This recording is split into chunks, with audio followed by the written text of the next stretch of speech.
Hello guys, स्वागत है आप सभी लोगों का हमारे पाकिस्तानी रिएक्शन चैनल में। मैट ब्रो की तरफ से मैं हूं इब्तिसाम, मेरे और साथ मैं हूं आपका अपना मोटा भाई। और दूसरी तरफ मैं हूं जुनैद। भाई, आप लोगों ने कभी सुना है रतन टाटा जैसी इतनी बिग जायंट कंपनी जो कभी इन फ्यू जो ये अपने सक्सेस से पहले डूबने हमने लगी, हमेशा उसको सक्सेस में ही देखा है। है। और हमारे व्यूवर्स को भी ये शायद ना पता हो कि भाई सक्सेस के पीछे एक खतरनाक स्टोरी है। खतरनाक स्टोरी इससे मुराद ये है कि भाई ये एक दफा बिकने के कगार पे आ गई थी। इतनी डाउनफॉल इतना डाउनफॉल आ गया था कि फोर्ड कंपनी को सेल करने के लिए रतन टाटा जी मान गए थे और उनकी एक मीटिंग भी हुई थी। लेकिन उस टाइम पे उन्हें कुछ ऐसा कहा गया जिसके बाद उन्होंने अपना डिसीजन बदला और कहानी कुछ और होगी। लेकिन तो जानते हैं भाई आज हम इस कहानी इससे रिलेटेड आज की वीडियो लेकिन भाई ये भी सुन के तो मैं भी थोड़ा शौक हो गया क्योंकि मैंने जब भी रतन टाटा या टाटा कंपनी के बारे में सुना है ना तो वो हमेशा ऐसे ही लगा कि भाई सक्सेसफुल कंपनी है। अभी जैसे टाटा सीरा ईवी आई है उसने तो भाई धूम मचाई। बिल्कुल। तो अब देखते हैं पीछे भाई कहानियां क्या है वो हम आपको बताएंगे भाई। स्टार्ट करते हैं जी आज की video. Let's get started. 1999 America का डिट्रॉइट शहर, बाहर कड़ाके की ठंडी बर्फ पड़ रही थी, लेकिन फोर्ड कंपनी के हेडक्वार्टर के अंदर माहौल उससे भी कहीं ज्यादा गर्म हुआ था। रतन टाटा जी अपनी टीम के साथ फोर्ड के हेडक्वार्टर में बिल फोर्ड के साथ मीटिंग रूम में एक डील के लिए बैठे थे, जो उस वक्त टाटा मोटर्स के घाटे को कम करने के लिए अपना पैसेंजर कार का बिजनेस बेचना चाहते थे। 3 घंटे तक मीटिंग चली। तभी उस मीटिंग रूम में कुछ ऐसा हुआ कि वो इतिहास के पन्नों में कैद हो गया। बिल फोर्ड ने रतन टाटा जी की आंखों में देखकर बड़े घमंड से कहा, मिस्टर टाटा, जब आपको कारों के बारे में कुछ पता ही नहीं था तो आपने इस बिजनेस को शुरू ही क्यों किया? हम आपकी ये कंपनी खरीद कर आप पर एक बहुत बड़ा एहसान कर रहे हैं। वो शब्द किसी तीर की तरह रतन टाटा जी के दिल में जाकर लगे, लेकिन रतन टाटा जी चुप रहे। उन्होंने कोई जवाब नहीं दिया। वे उठे और चुपचाप मीटिंग रूम से बाहर चले गए। डील कैंसिल हुई। उस दिन दुनिया को लगा रतन टाटा हार गए, लेकिन दुनिया गलत थी। ये अपमान रतन टाटा की हार नहीं बल्कि भारतीय बिजनेस के इतिहास के सबसे बड़े पलटवार की शुरुआत थी। और ठीक 9 साल बाद यानी साल 2008 में भारत के सबसे शालीन बिजनेसमैन रतन टाटा जी ने बिल फोर्ड को इस अपमान का जवाब कुछ ऐसा दिया कि ये जानकर एक भारतीय होने के नाते आपका सीना भी गर्व से चौड़ा हो जाएगा। आखिर क्या हुआ था उस दिन और कैसे रतन टाटा जी ने बिल फोर्ड का घमंड तोड़ा? पूरी कहानी जानने के लिए चलिए शुरू करते हैं रतन टाटा जी की वो दास्तान जिसने दुनिया को दिखा दिया कि कभी किसी हिंदुस्तानी के जुनून को कम मत समझना। बिल्कुल। की कहानी को समझने के लिए हमें थोड़ा पीछे जाना होगा। साल 1990। टाटा मोटर्स, जिसे तब Tata engineering and locomotive company यानी टेल्को कहते थे, तब कंपनी एक मुश्किल दौर से गुजर रही थी। साल 1991 में जब रतन टाटा जी ने टाटा ग्रुप की कमांड संभाली तो तब कंपनी सिर्फ ट्रक्स और कमर्शियल गाड़ियां बनाती थी। टाटा समूह उस समय अनगिनत क्षेत्रों में अपना परचम लहरा चुका था, नमक से लेकर रसायन तक, लेकिन उनके पास एक मिडिल क्लास परिवार के लिए बनाई गई कोई पैसेंजर कार नहीं थी। इसी कमी को भरने के लिए रतन टाटा जी के पास एक सपना था। वो एक ऐसी कार बनाना चाहते थे जो पूरी तरह भारतीय हो, जिसका डिजाइन भारतीय हो और जो भारतीय सड़कों के लिए बनी हो। साल 1998 में टाटा इंडिका लॉन्च हुई। ये भारत की पहली स्वदेशी पैसेंजर कार थी, लेकिन इंडिका की शुरुआत वैसी नहीं रही जैसी उम्मीद की गई थी। इंडिका कार में कई तकनीकी खामियां आने लगीं, सेल्स गिरने लगे, कस्टमर की कंप्लेंट्स आने लगीं और टाटा मोटर्स भारी घाटे में चली गईं। आलोचकों ने रतन टाटा जी को घेर लिया, लेकिन उसे बनाने में जो श्रम लगा, जो पसीना बहा, जो सपने टूटे और जोड़े गए, वो सब किसी ने नहीं देखा। लोग कहने लगे कि टाटा ग्रुप को ट्रक ही बनाने चाहिए। मीडिया ने लिखना शुरू किया, कार बनाना टाटा के बस की बात नहीं है, और कंपनी के अंदर प्रेशर बढ़ रहा था। बोर्ड में भी अलग अलग तरह की बातें होने लगी और रतन टाटा एक बड़े फैसले के सामने खड़े थे। उन्होंने सोचा कि शायद किसी बड़ी अंतर्राष्ट्रीय कंपनी के साथ साझेदारी की जाए या Tata Motors passenger car business बेच दिया जाए। यही वो दबाव था जिसने रतन टाटा जी को अमेरिका के डिट्रॉइट शहर जाने पर मजबूर किया और उन्होंने एक ऑप्शन देखा, फोर्ड, दुनिया की सबसे बड़ी कार कंपनियों में से एक। शायद वो टाटा की कार डिवीजन खरीद लेगी। डिट्रॉइट वो शहर था जिसे मोटर सिटी कहा जाता था, जहां हर गली में किसी न किसी लग्जरी कार के इंजन की आवाज गूंजती थी। ये अमेरिकी स्वाभिमान का केंद्र था और इस शहर में सबसे ऊंचा नाम था फोर्ड। फोर्ड कंपनी उस समय दुनिया की सबसे शक्तिशाली कार निर्माताओं में से एक थी। बिल फोर्ड उस समय कंपनी के चेयरमैन थे। उनके हाथों में एक ऐसी विरासत थी जो पीढ़ियों से चली आ रही थी, और उस विरासत का बोझ कभी कभी अहंकार का रूप भी ले लेता है। रतन टाटा अपनी टीम के साथ फोर्ड के हेडक्वार्टर में पहुंचे। वो एक सौदे की संभावना तलाशने आए थे। एक सम्मानजनक बातचीत होगी और एक व्यवसायिक विचार विमर्श होगा, लेकिन जो हुआ वो इतिहास के उन पन्नों में दर्ज हो गया जिसे पढ़कर आज भी रोंगटे खड़े हो जाते हैं। रतन टाटा और बिल फोर्ड अपनी अपनी टीम के साथ आमने सामने मीटिंग रूम में बैठे थे। मीटिंग शुरू हुई। टाटा की टीम ने प्रेजेंटेशन दी, नंबर्स दिखाए, प्लान्स बताए, लेकिन फोर्ड की साइड से जो रिस्पॉन्स आया वो प्रोफेशनल नहीं था। तभी बिल फोर्ड ने रतन टाटा जी की आंखों में देखकर बड़े घमंड से कहा, देखो मिस्टर टाटा, तुम्हें ऑनेस्टली बता देता हूं कि तुम्हें कारें बनानी नहीं आती। इंडिका में बहुत प्रॉब्लम्स हैं। तुम्हारा पैसेंजर कार बिजनेस एक फेलियर बिजनेस है। और वो यहां तक ही नहीं रुके, उन्होंने आगे कहा, जब आपको कारों के बारे में कुछ पता ही नहीं था तो आपने इस बिजनेस को शुरू ही क्यों किया? तुम ये बात समझ लो कि हम आपकी ये कंपनी खरीद कर आप पर एक बहुत बड़ा एहसान कर रहे हैं। ये शब्द सुनकर पूरी भारतीय टीम निराश हुई। रतन टाटा, जो अपनी शांत तबीयत के लिए जाने जाते हैं, वो चुप रहे। उन्होंने कोई बहस नहीं की, ना किसी पर चिल्लाए, कोई जवाब नहीं दिया, बस सुना, उठे, फॉर्मली हाथ मिलाया और मीटिंग रूम से निकल गए।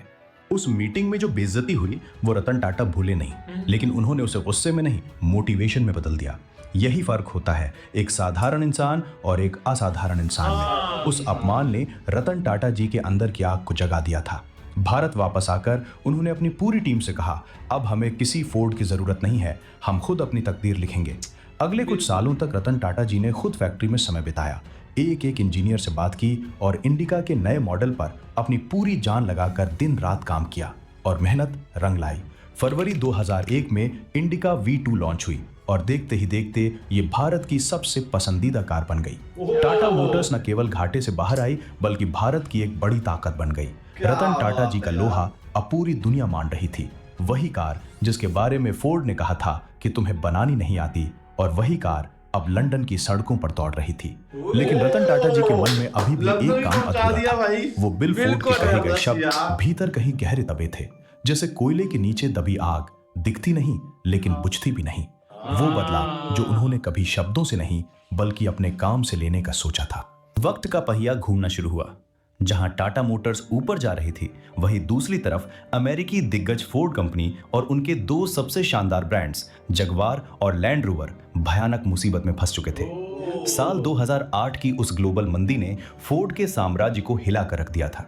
अमेरिका का वो डिट्रॉइट का वो घमंडी ऑफिस अब सन्नाटे में था। फोर्ड दिवालिया होने की कगार पर थी। वो कंपनी जिसने कभी रतन टाटा को एहसान की भाषा में जवाब दिया था। किस्मत ने एक ऐसा मौका दिया जिसके बारे में किसी ने सोचा भी नहीं था। फोर्ड कंपनी को बचाने के लिए बिल फोर्ड को अपने भाई ये फोर्ड वाला आएगा भाई। बचाने के लिए फोर्ड की कंपनी भी दिवालिया निकल गया। मुझे लगता है कि आएगा भाई। बिल्कुल। सबसे कीमती रत्न जगवार और लैंड रोवर को बेचना पड़ रहा था। दुनिया की कई बड़ी कंपनियां पीछे हट गई थीं।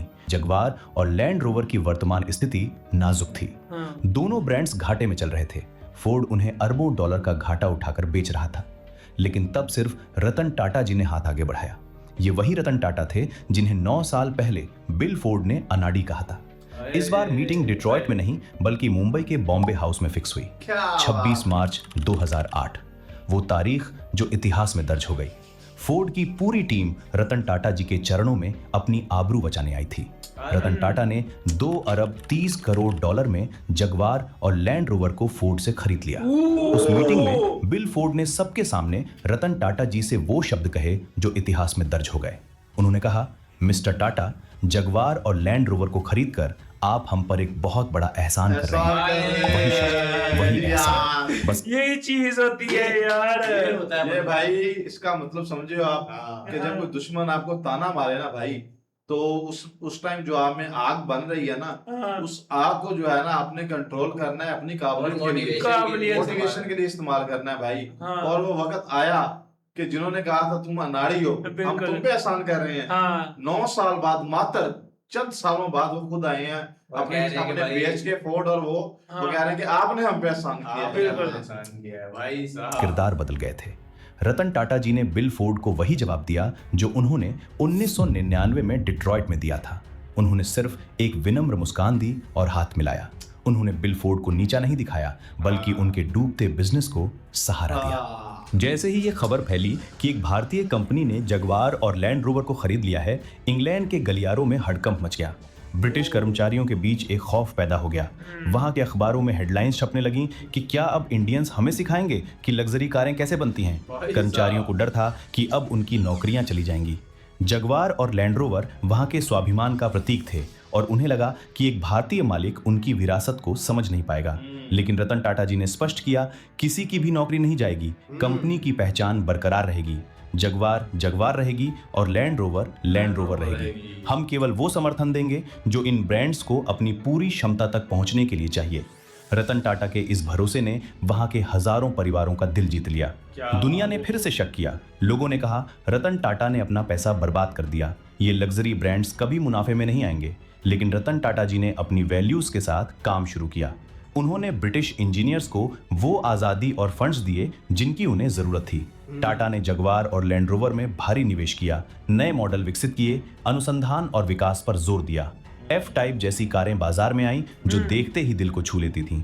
कुछ ही सालों में जगवार लैंड रोवर न केवल मुनाफे में आ गई बल्कि टाटा ग्रुप के रेवेन्यू का सबसे बड़ा हिस्सा बन गई। और 2015 में जगवार और लैंड रोवर ने टाटा को 5 अरब पाउंड से अधिक का रेवेन्यू कमा कर दिया। ये वो कंपनी थी जिसे फोर्ड ने बोझ मानकर बेचा था। लेकिन दोस्तों, वक्त के इस खेल में अभी एक और बड़ा मोड़ आना बाकी था। जिस फोर्ड ने कभी रतन टाटा जी से कहा था कि तुम्हें कारें बनानी नहीं आती, उसी फोर्ड ने भारत के बाजार में टिकने के लिए 30 सालों तक संघर्ष किया। अरबों डॉलर निवेश करने के बाद भी फोर्ड कभी भारतीय ग्राहकों का दिल नहीं जीत सकी।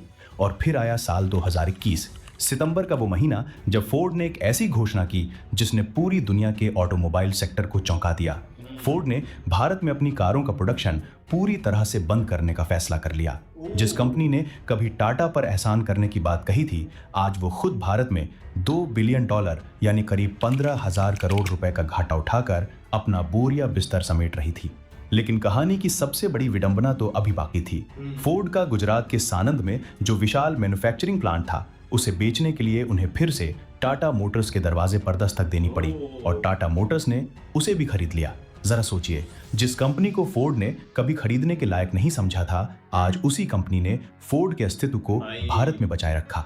आज फोर्ड भारत से जा चुकी है, लेकिन टाटा मोटर्स न केवल भारत की सड़कों पर राज कर रही है बल्कि इलेक्ट्रिक व्हीकल्स के मामले में देश की सबसे बड़ी ताकत बन चुकी है।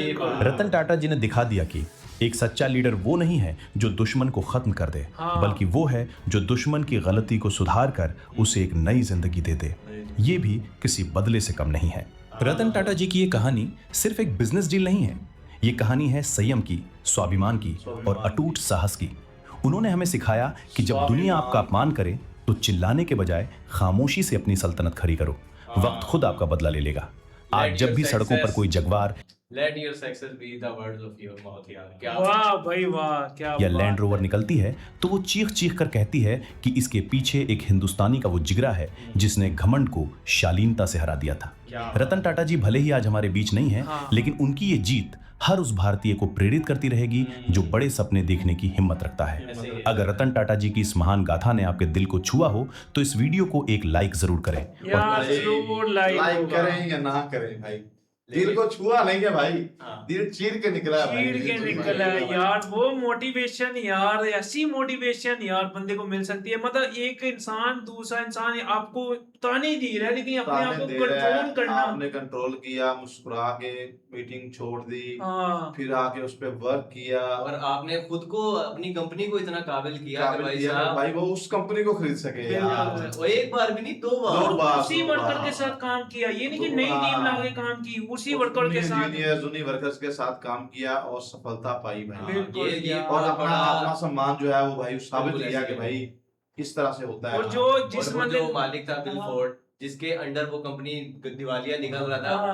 उसी टीम के साथ उन्होंने भाई साहब उनको जब प्रॉफिट में लाया होगा तो यार कितना वो प्राउड मोमेंट है रतन टाटा के लिए।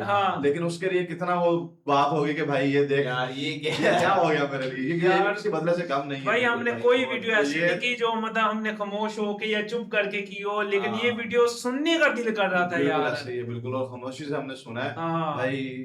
सच में ये सक्सेस है भाई रतन टाटा की। और आज इस नतीजे पे पहुंचे हैं भाई, वो आपने देखा है कि इस टाइम जो टाटा जिस नतीजे पे पहुंची है वो रतन टाटा की जो है वो मेहनत लीडरशिप और की और उनकी leadership। लेगेसी का वो है भाई हाँ, साहब। भाई और जी, आजकल तो वैसे भी सबको पता है कि भाई टाटा सिएरा या टाटा मोटर्स हाँ। ईवी वाली साइड पे तो भाई बहुत धूम मचाई ईवी है। रेवोल्यूशन में धूम मचाई हुई है। ऐसे ही। जी व्यूअर्स, ये था आज का हमारा रिएक्शन। उम्मीद करते हैं आपको हमारा रिएक्शन अच्छा लगा होगा। अगर हमारा रिएक्शन अच्छा लगा तो हमारे चैनल को सब्सक्राइब सब्सक्राइब करें। करें। फिर मिलते हैं अनदर वीडियो में, तब तक के लिए stay tune and take care ji.